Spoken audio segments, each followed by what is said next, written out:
So this week we are continuing our Camtasia Odyssey, if you will, moving more into the annotations and customizations. From a Camtasia standpoint, I would like for you to identify a feature of the software that you have not yet explored.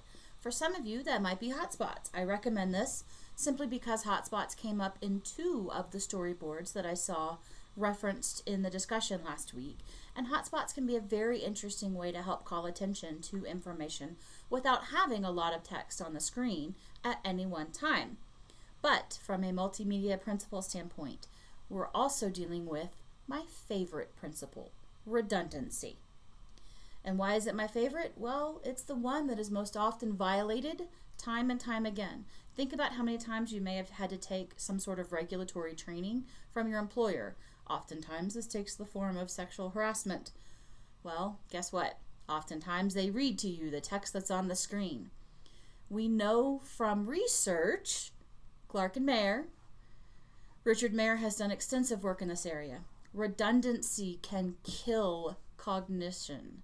That is to say, redundancy, when the words that are spoken are completely redundant to the words on screen, the learner experiences cognitive dissonance because they're torn. Do I read the text on screen or do I listen? And how many of us typically read faster than the voice that's reading to us? There you have it.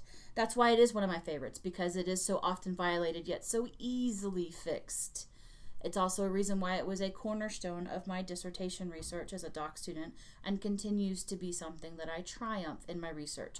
And that is simply because redundancy also kills motivation. When we talk about certain types of training, we have to remember that our learners, especially if we're talking continuing education and private companies who offer CEUs, our learners are our customers and we want them to come back.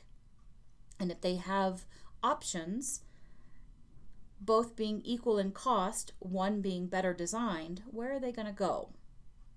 And it's something that I'm passionate about. So pay attention to this particular chapter and think about redundancy before you commit redundancy sins with your own projects. So with that in mind, let's take a look at this week's expectations. Use the on-screen navigation to access another section of this week's overview.